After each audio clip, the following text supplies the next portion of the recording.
why I think this is a really, really bad bill.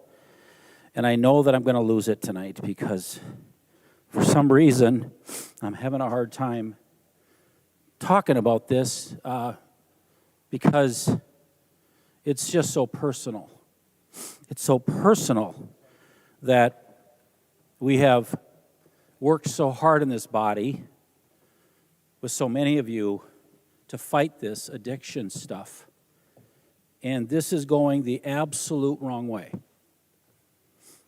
What I do promise you is this, is that more youth will become addicted to drugs because of this bill.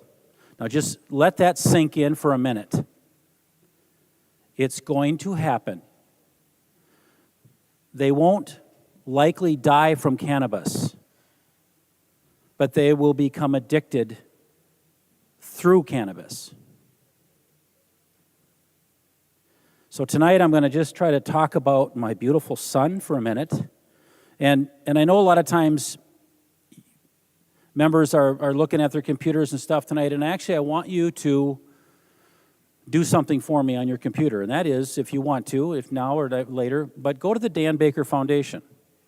It's not active. We don't take money anymore, so I'm not asking you for anything. Greg Davids, you can put your wallet away. But what I want you to see is my family. I want you to see the work that we did do when we had it open for about 10 years. And what I want you to understand is, for the folks out at home looking at this bill, we've got a lot of folks watching us right now because I know for a lot of people this is an important bill to pass. But I want to make sure that I tell this story like my heroes in the military have told their stories and the police force have told their stories about what it's like to go through that. And I think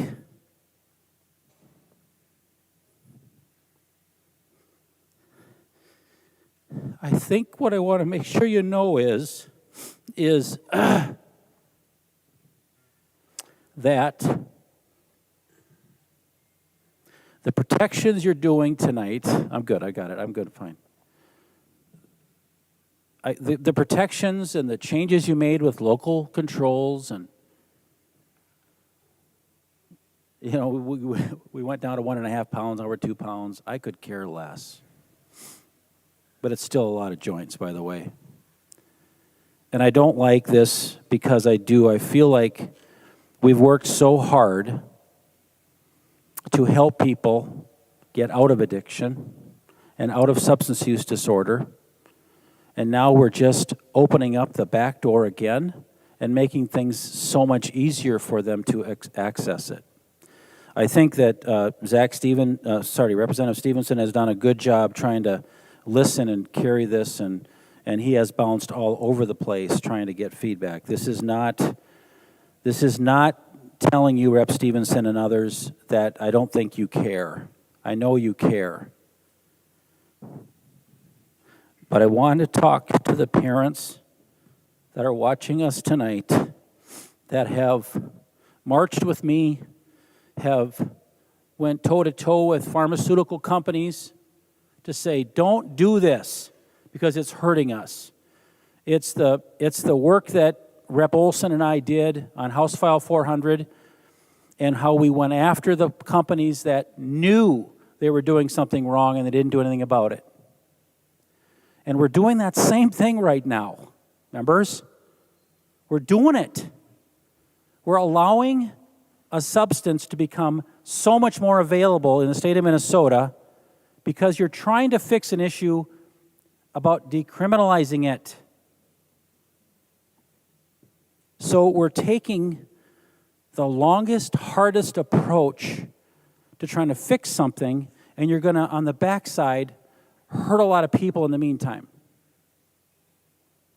If you look at the Minnesota Department of Health and you go to their website and you look at what are the reasons and what is the youth, what is what is grabbing the youth in substance use.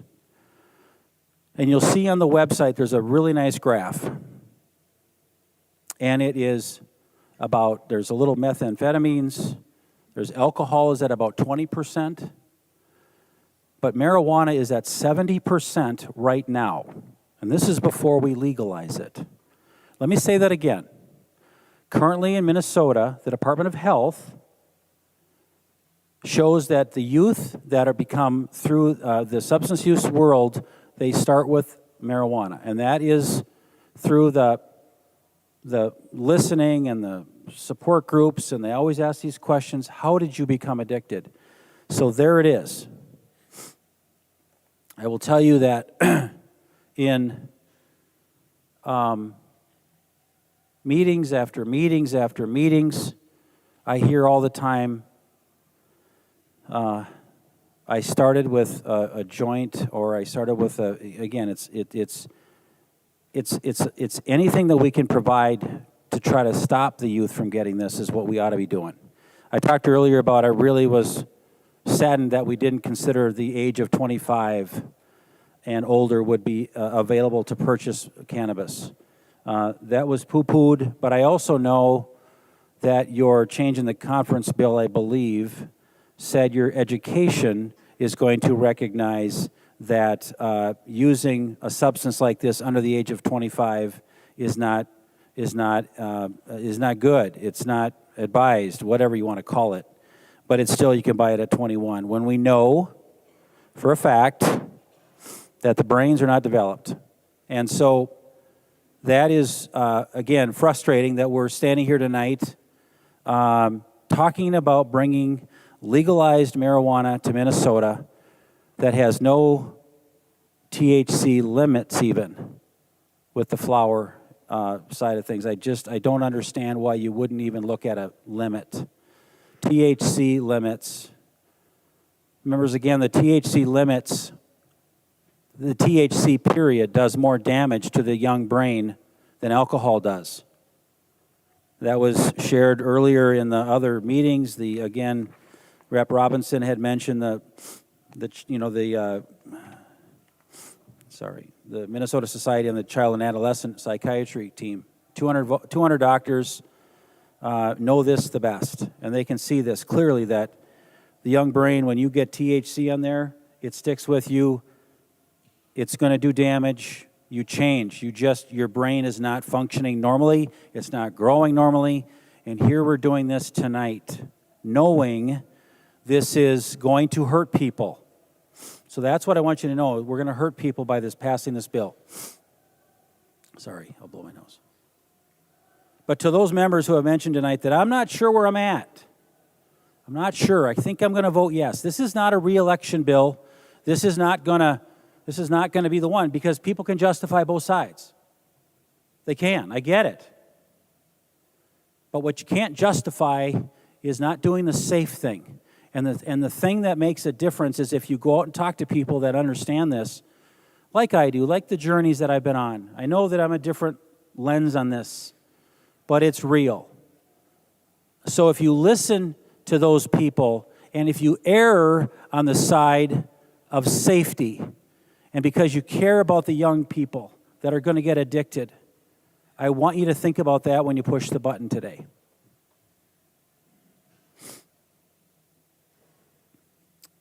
Dan was a beautiful boy. He was an average kid. Again, he didn't use drugs in school. He was an athlete. I mean, I know that he had a few beers once in a while. he was just that average, fun-loving, big-hearted, stinky feet, bad jokes, but he tried, and he was lovable and corny like his dad. He probably typed like me too, really badly. Two-packer, yeah, I know. But he was amazing. And it's been 12 years. And I wish I could stop this, but I know I can't. I wish I could tell you that I had a better answer for you, that we could snap our fingers and legalizing it or decriminalizing it. And I wish there was a way to do that without all of this, because we've got law officers that don't want this. We got businesses that don't want it because of the safety in the workplace. And I can tell you, we got a lot of moms and dads. We got a lot of teachers. They don't want this either. But we'll fix it because we don't want to put people in jail. And we think it hurts certain communities, and I'm not arguing that it does or doesn't. I hate this stuff around addiction and substances that do this to people. I hate it. I hate it because it consumes me. And I think I'm meant to be here in this time of my life to talk about this. And if I don't, in honor of my son, then I have failed. I think it was last week we were out on the front of the Capitol here, and you might have seen a demonstration. There was a Native American, I don't know if I forgot what it was called, and I'm sorry about this. It was the memories of folks, and to the folks that might be watching that did that, they did a wonderful job, and my son had a sign out there and had a picture, and it was a beautiful thing, and there was, I think, there must have been 100, 200 of them out there. And I think her name was Linda Eagle, was our person who made us start speaking. Linda Eagle, one of the leaders in one of the Native communities, and Lieutenant Governor was there as well. And I spoke after Lieutenant Governor Flanagan, and but what Linda Eagle did was she had everybody kind of shut their eyes for a minute and try to remember the loved ones that we lost. Remember them. And she did a beautiful job talking about, now look at their eyes. And you just look at their eyes and look at their mouth. You can see it. And she was literally bringing us right there. And she did a really good job, I think, opening up this moment for everybody to feel our loved one. And again, I felt Dan. I really did. There was a spirit there. And it was there. Again, I could hear Dan opening the door, coming into the door. Hey, Dad, how you doing? How your kids always do the same thing all the time. You hear that again. I do remember how he smelled. He had a good smell. It was a hug. It was a hard hug. It was a solid hug. And I remember those things.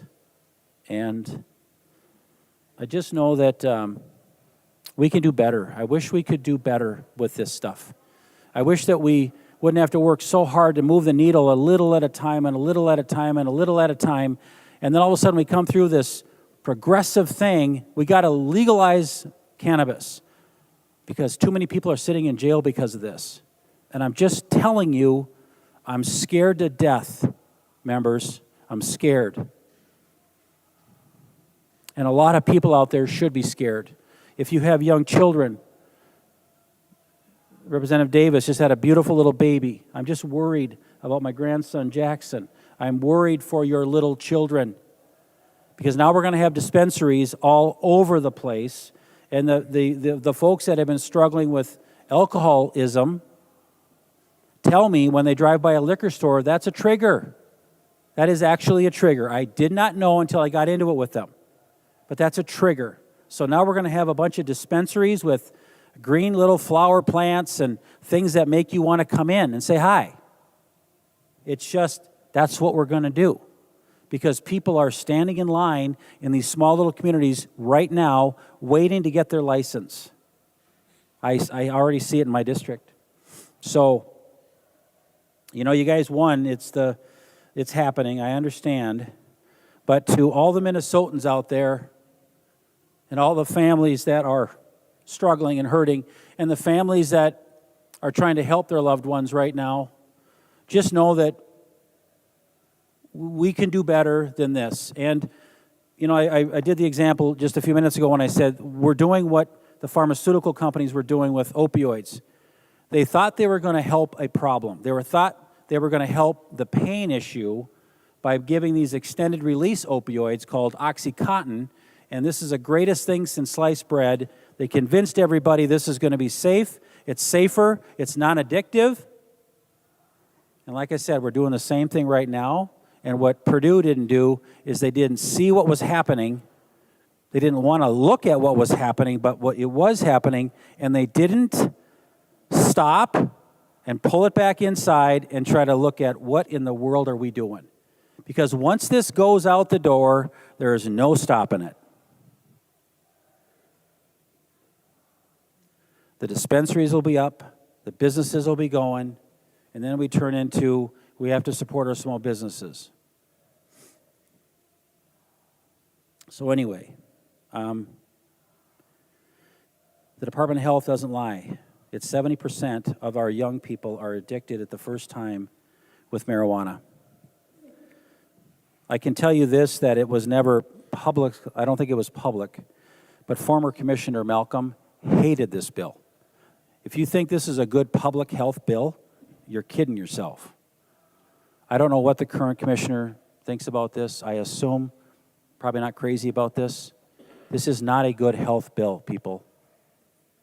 But you solve the issue of the criminalization thing.